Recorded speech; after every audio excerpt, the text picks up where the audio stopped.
Meus amigos,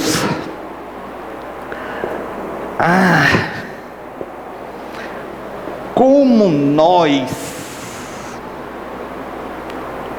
somos sugados no nosso dia a dia, como nós somos vampirizados no nosso dia a dia, de toda sorte, até por pessoas que nós amamos e nos relacionamos, mas também nos sugam. Não é com aquela intenção maldosa, eu vou sugar você, mas muitas vezes porque se estabelece mesmo uma espécie de automatismo de carência que busca o reforço através exatamente deste processo inconsciente. São aquelas pessoas que dizem algumas vezes, até brincando, deixa eu pegar um pouco aqui da sua energia, não é? E nisso ela está disparando o automatismo. Tanto melhor se nós tivermos a energia para doarmos, mas muitas vezes não temos. Mas vocês sabem, existe uma perda energética que pessoalmente eu penso ser pior do que esta da vampirização. É a que nós drenamos para fora de nós através das nossas feridas emocionais.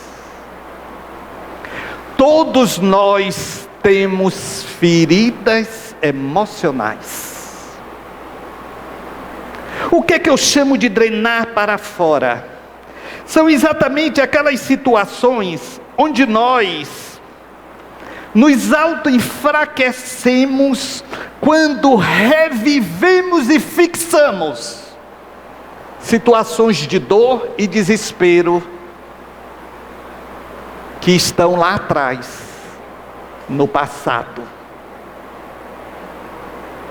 Porque o que acontece? Caminhamos, novas situações aconteceram, mas no momento em que nós lembramos aficionadamente, quando nós lembramos ressentidamente, voltamos para trás e restabelecemos no nosso campo de vibração aquela mesma dor, aquela mesma emoção, aquele mesmo sentimento.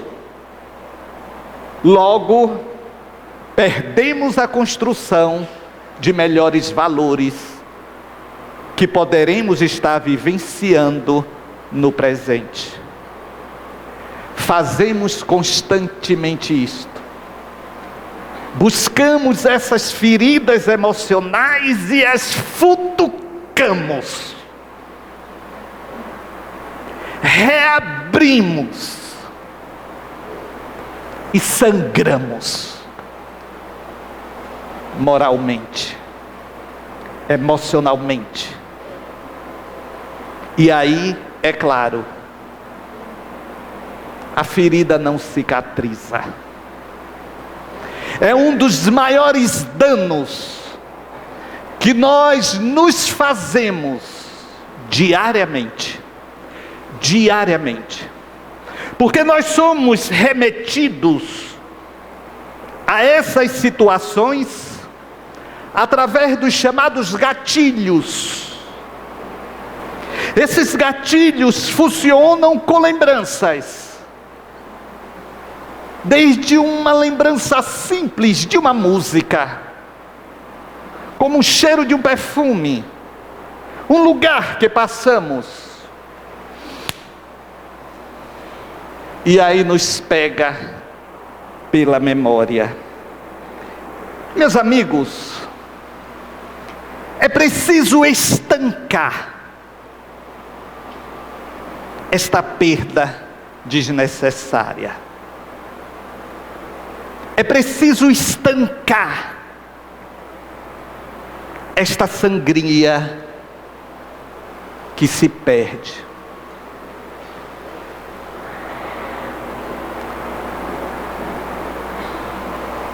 Rosa Maria Murtinho, essa atriz, ela hoje viria aqui, alguma coisa houve. Ela está encenando uma peça aqui em Salvador e disse que queria me conhecer. E ela chegou a dizer algo assim, que muitas vezes ela se sente esgotada pela interpretação que ela está fazendo. E é uma forma também de perder. É o que eu falo com Wagner, é o que eu falo com ele, Alderiva, seu filho, sobretudo esse personagem que ele está fazendo, que é Pablo Escobar. Porque o artista cria um padrão que não é seu, para gerar o convencimento.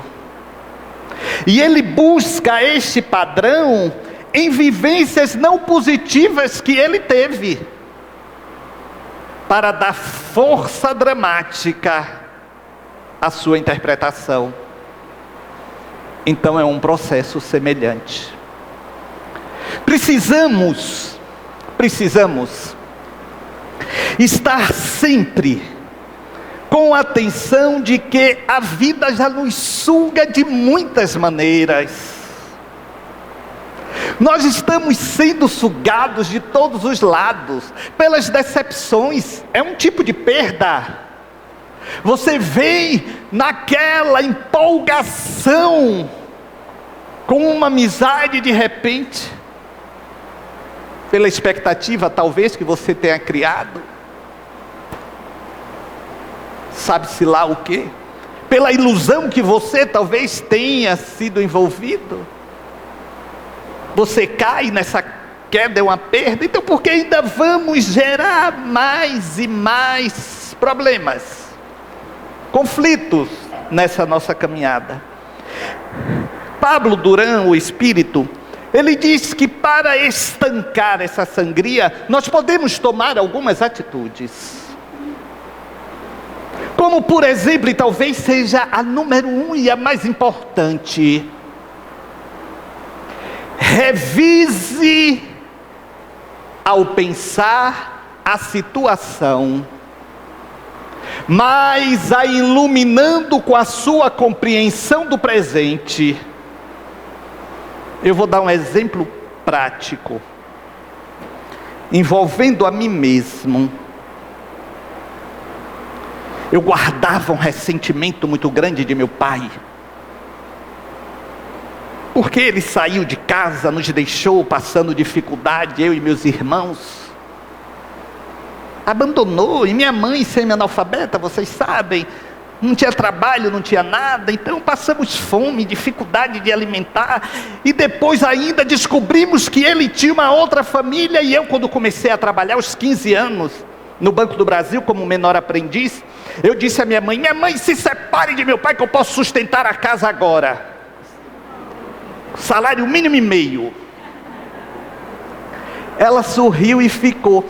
E ao longo do tempo, eu fui desenvolvendo até um certo momento um ressentimento de meu pai, pelo que ele levou minha mãe a passar. E isto era uma sangria em minha alma. Até que um dia, eu parei e pensei, mas se ela ficou, é porque ela quis.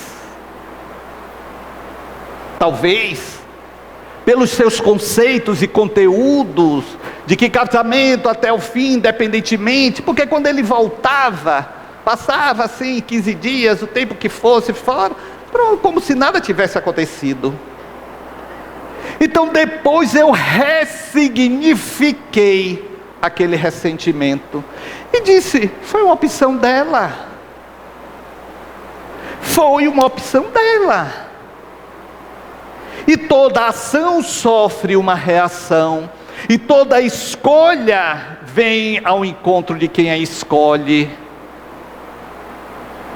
Aí depois disso, pronto. Eu ressignifiquei que ali não havia um algoz, mas pessoas vivendo conforme a sua visão. E cada um é produto da sua história de vida, do seu conteúdo emocional, do seu conteúdo espiritual. E nós nunca sabemos o que vai no coração de ninguém. Então é isto, é fazer uma revisão. E nesta revisão, nós precisamos tirar, no segundo momento, quando somos copartícipes de alguma coisa, esta culpa que carregamos. Por exemplo, você foi enganado. Aí você está caminhando, aí lá um dia algo lhe lembra, porque alguém fala daquela pessoa ou daquela situação, você volta e começa a mexer naquela ferida emocional de novo. E começa a se dizer: mas eu mereci, quem manda ter sido bobo? Eu fui bobo ali, eu fui besta. Então, tive que me lenhar mesmo. Não. Não se esqueça que esta é a sua visão de agora, com base em novas experimentações que você teve de lá até aqui. Então não é este o componente emocional que você tem que buscar. Eu mereço mesmo, que nada aí, idiota, bestalhado. Não. Naquele momento, era o meu melhor, que foi mal usado. Paciência. Vou seguir em frente. É retirar este sentimento judaico-cristão que se estabelece em nós como domínio da religião, porque quem se sente culpado precisa de alguém que absorva. E isso é bem judaico-cristão. Não. Naquele momento foi o melhor. Estou falando para um judeu aqui também. Foi o melhor. Pronto.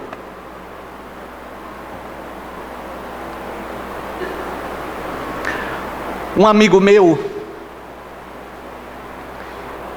uma pessoa invadiu a casa dele, seguramente para roubar no meio da noite. Ele, policial militar do Rio de Janeiro, ele atirou e matou. A vida dele acabou naquele momento. Aí eu fui fazer uma palestra lá no Rio. Ele, em verdade, é primo de um amigo.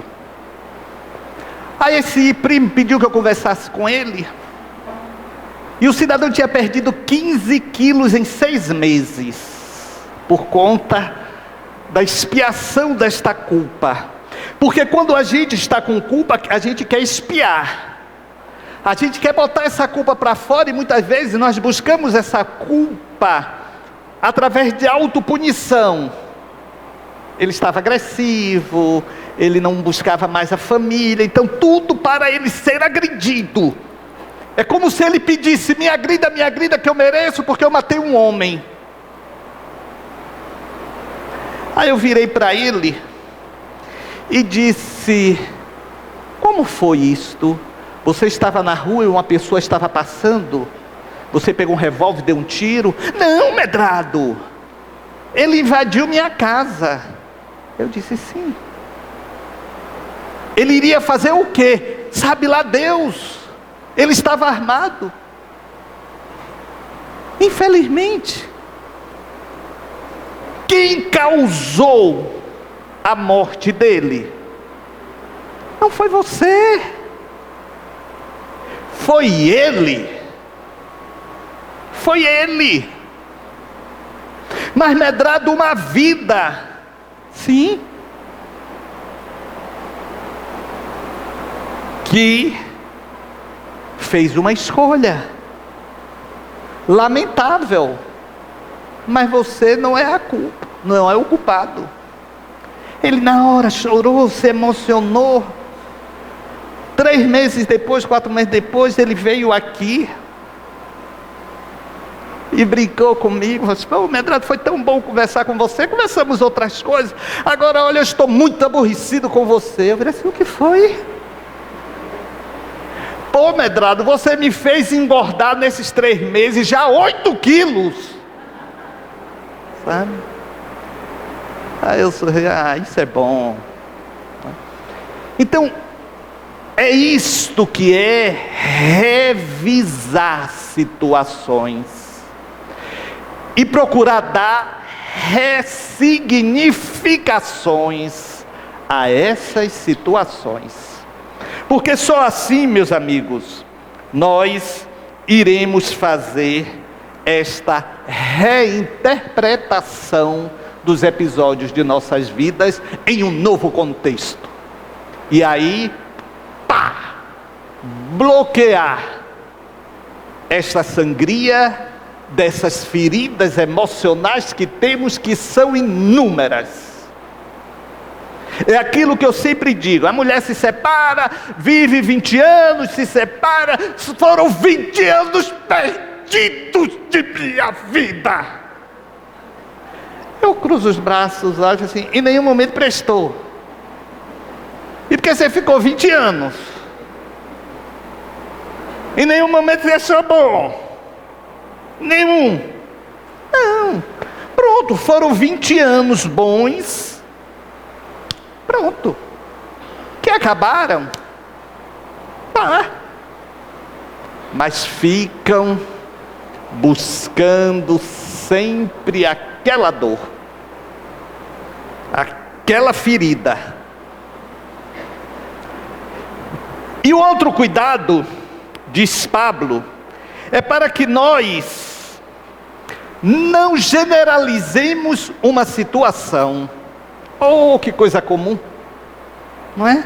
Que coisa comum. Apesar de que nunca funciona. Por exemplo, você se decepciona afetivamente com alguém. Olha, nunca mais eu vou me envolver com ninguém. Nunca mais na minha vida. Tá bom. Vamos para frente. Todos são iguais, ou todas. Aí depois você se envolve de novo, a emoção fala, a afetividade aflora. Pronto. Não generalize.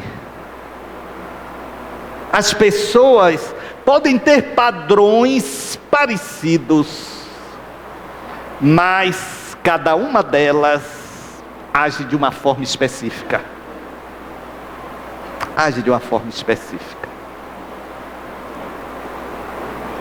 Cuidado.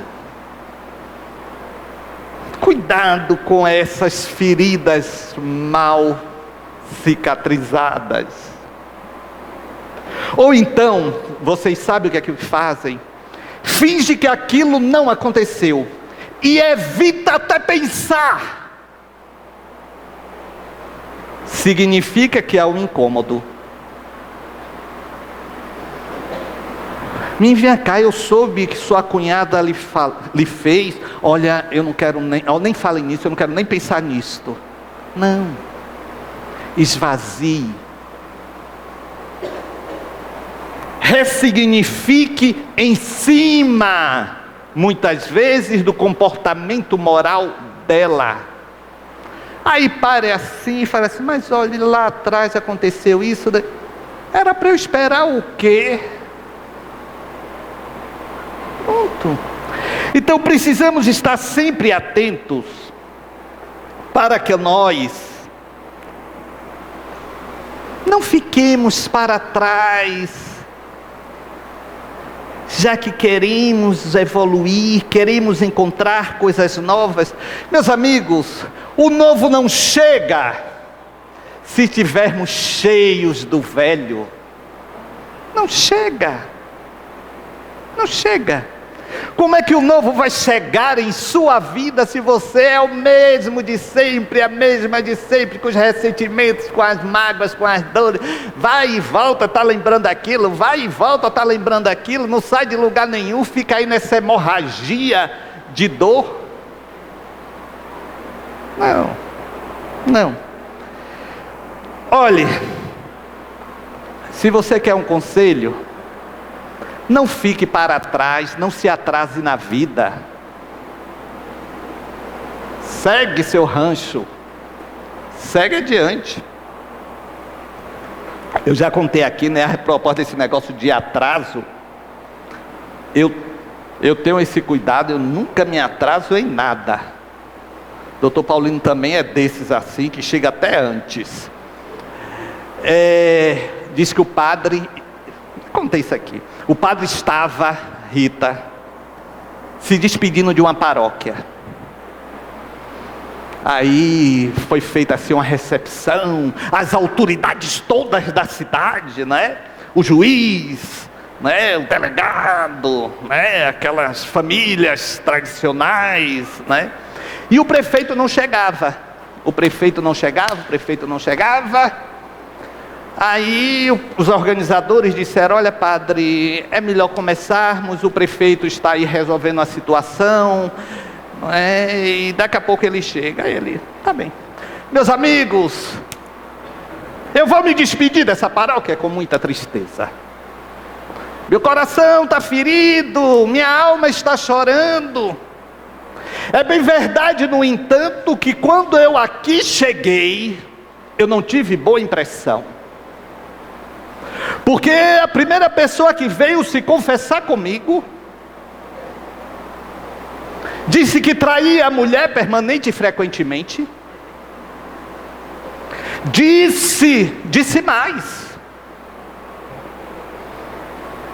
Disse que lesava as pessoas sempre que pudesse, roubando mesmo. Aí eu pensei: Senhor, em que paróquia tu me puseste? Mas com o passar do tempo eu fui vendo que não era nada disto. Pessoas boas existem aqui, que essa pessoa era apenas uma exceção. Aí nisso, aquele burburinho, o prefeito chegou. Aí o padre disse: prefeito, eu já estava aqui me despedindo, mas eu passo a palavra ao senhor. Aí eu estava ali resolvendo coisas de gestões públicas, seu padre, o senhor sabe como é. Mas olha, eu quero logo de imediato dizer aqui da honra que essa cidade sempre teve em tê-lo como pároco. E a minha em especial de ter sido o primeiro a se confessar com o senhor. Não se atrase. Não se atrase. E se atrasar, procure saber o que estava acontecendo. Ao se atrasar, procure saber o que estava acontecendo. Uma outra vez eu presenciei verdadeiramente. Gente, porque espírita é fofoqueiro, viu? E é um disse-me-disse terrível. Eu estava assim numa reunião com os líderes espíritas, não sei o quê. E aí surgiu o nome de um cidadão que não estava fazendo lá também boas coisas éticas, não. E aí o pessoal, né, poxa, cada um caindo no malho. Eu não caí malhando ele, simplesmente por um motivo, que eu não o conhecia. Então, né, eu só ficava, mas foi mesmo? Aí o outro falava cá, e eu disse: mas não me diga, rapaz, eu não acredito. Nisso o cidadão chegou. Quando ele chegou, ele disse assim: oh, que bom, só amigos, energia positiva. Eu, tolinho, sabe? Então, procure se situar, muito cuidado. E meus amigos, vamos acabar com essa mania de levar tudo muito a sério? Levamos tudo muito a sério. Tudo. Tudo é motivo da gente se ofender, da gente brigar, da gente discutir. O que for para levar a sério, leve. Mas tudo. Tenha paciência. Não é? Porque na hora H do sério, vai precisar de toda a sua capacidade de discernimento. Mas se você gastou no seu dia a dia ali, não leve tudo a sério. E cuidado com aquilo que é sempre muito sério. Cuidado. Não é? Sabe como o povo antigo diz? Cuidado com aquelas pessoas de fala mansa, né? Os antigos falam: cuidado, aquelas pessoas de fala mansa. A mesma coisa aquelas pessoas muito emproadas de moral. Muitas. Que saem condenando tudo. Muito cuidado. Eu me lembro, eu morava numa zona de prostituição, né? Ali a Ladeira da Preguiça. E muitas vezes, para eu ir para a Praça da Sé, porque tinha ponto de ônibus na Praça da Sé, eu subia a Preguiça, virava ali à esquerda e passava pela Gameleira. A Gameleira é uma ligação que tem com a Preguiça a Praça Castro Alves. E em frente vai para Santa Teresa. Quem conhece, eu não sei, né? Então sempre foi uma zona de prostituição a Gameleira, né? Aí um dia eu estava passando. Em verdade eu estava voltando para casa. Aí eu encontrei um companheiro espírita. Ele olhou para mim e disse: Medrado,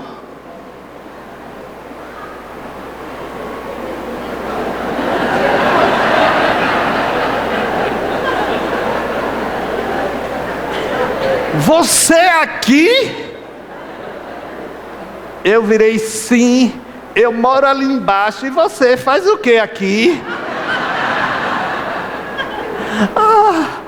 Eu vim dar um socorro espiritual aqui, não sei o que, se perdeu todo.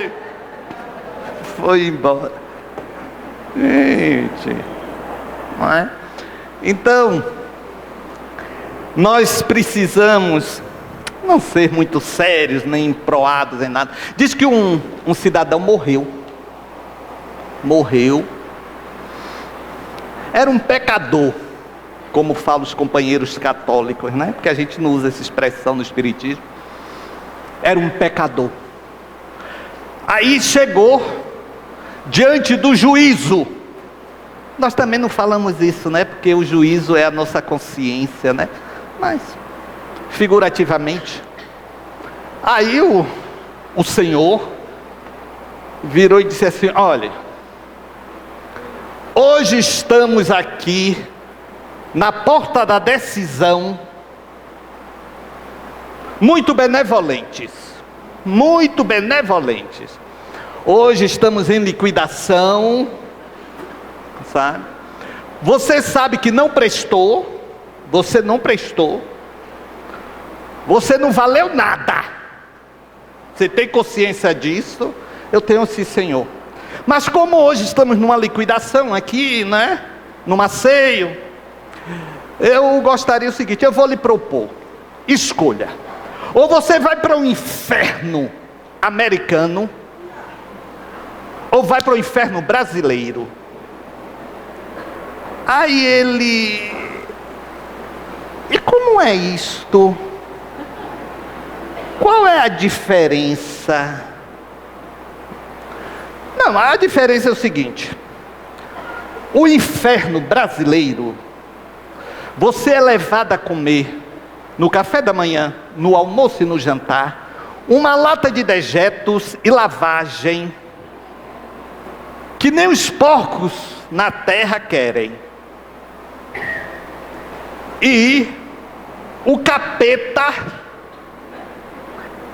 vai espetar você a noite inteira. Sim, e no inferno americano?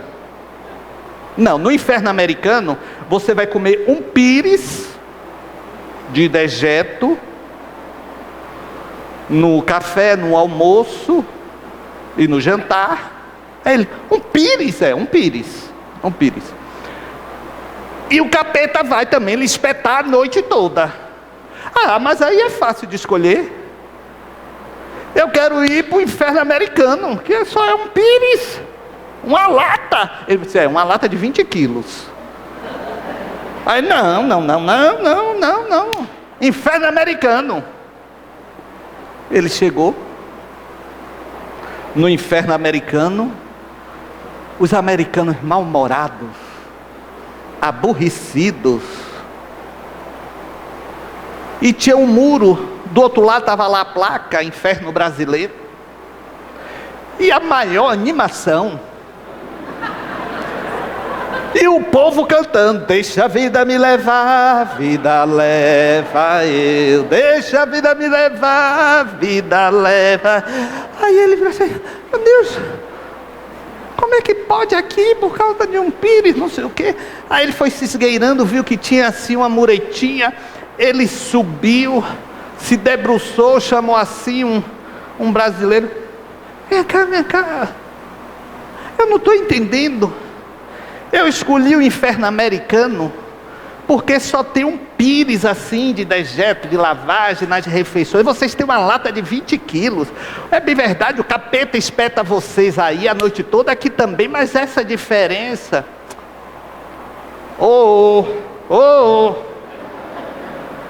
Este é o inferno brasileiro.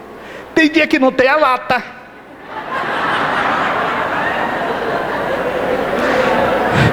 Tem dia que o pessoal da cozinha não chega para preparar a lavagem. Tem feriado.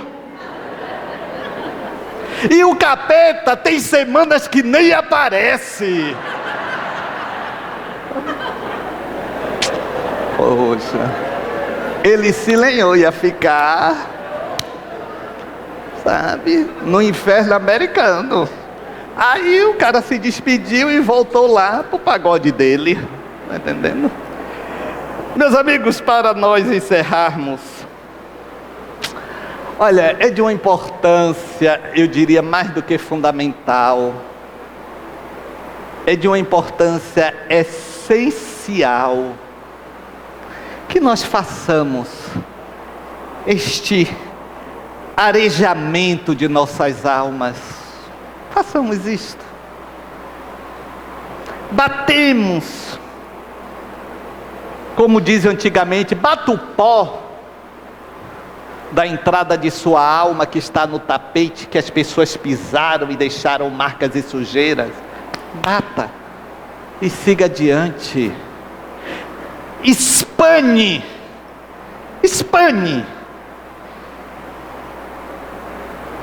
Aí toda esta poeira de lembranças ruins, olha, passaram. Areje, bote luz da alegria em sua vida, mesmo diante de tudo que você passou, mesmo diante de tudo que você sofreu. Eu me lembro que quando eu já tinha feito a cirurgia, né? Fez um mês agora no dia 5. Aí a enfermeira foi fazer, Rita, não sei, uma mudança de medicação, não sei. Aí ela chegou lá com uma prancheta para mim e disse assim, seu Medrador, vem cá, o senhor tem alergia? Coisas que eu já tinha até respondido. o senhor tem alergia a alguma coisa? Eu disse: tenho. Ela o quê? A dor. Eu tenho uma alergia à dor, que você não tem ideia. Aí ela sorriu e disse: o senhor aí deitado ainda brinca? Eu disse: eu vou fazer o quê? Não gostaria de estar, já que estou na situação, eu vou me ajustar a ela, sabe? Eu vou me ajustar a ela. Apaga as luzes, por favor. Então vocês não se esqueçam, viu? Prefiram sempre o diabo do inferno brasileiro. Uhum. Coisa não funciona, tudo bem. Essa é a terça que a gente propõe, a terça da cura. Então, deseja aí o seu companheiro do lado com um abraço, paz, saúde, sabe? Pronto restabelecimento.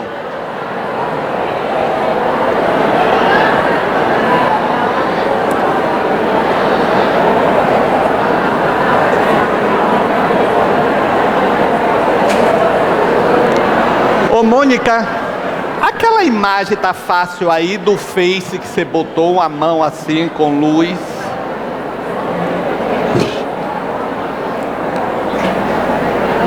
Meus amigos, nós precisamos acreditar que refletirá sempre em nossas almas aquilo que nós projetarmos lá para fora, que projetarmos no mundo das pessoas, no mundo da sociedade. Não consigo ir além do teu olhar. E é claro, haverá de refletir em nossas almas a misericórdia de Deus, a misericórdia de Jesus. Dentro de você. Não adianta a gente se fixar nas dificuldades pura e simples.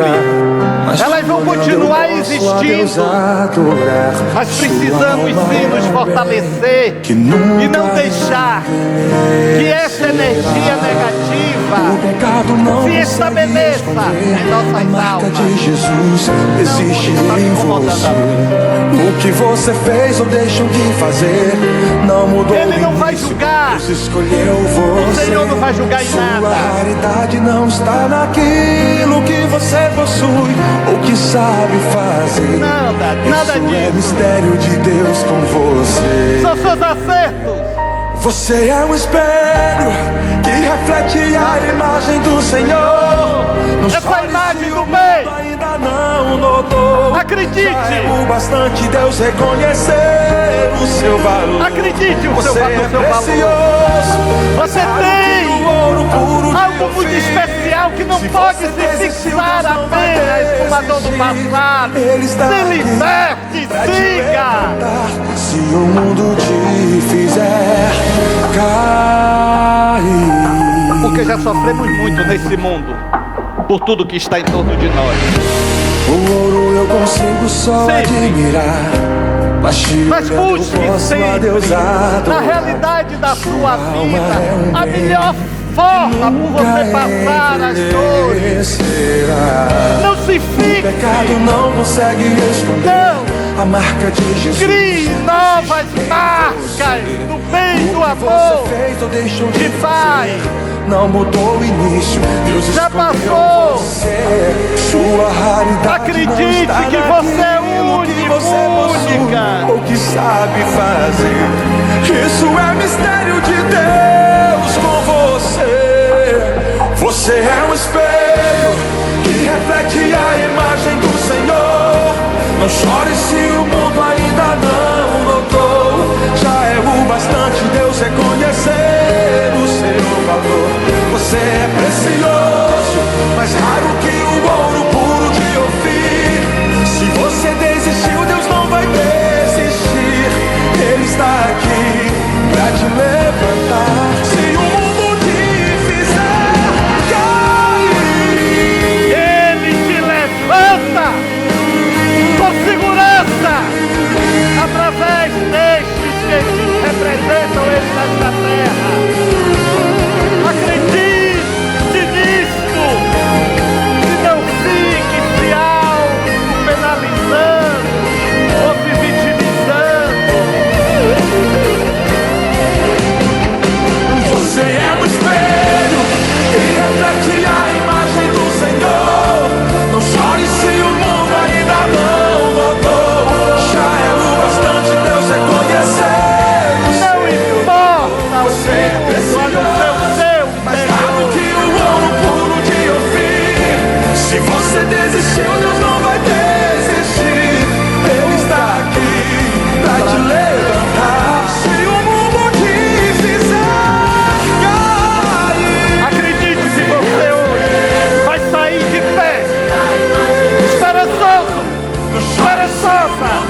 Pai.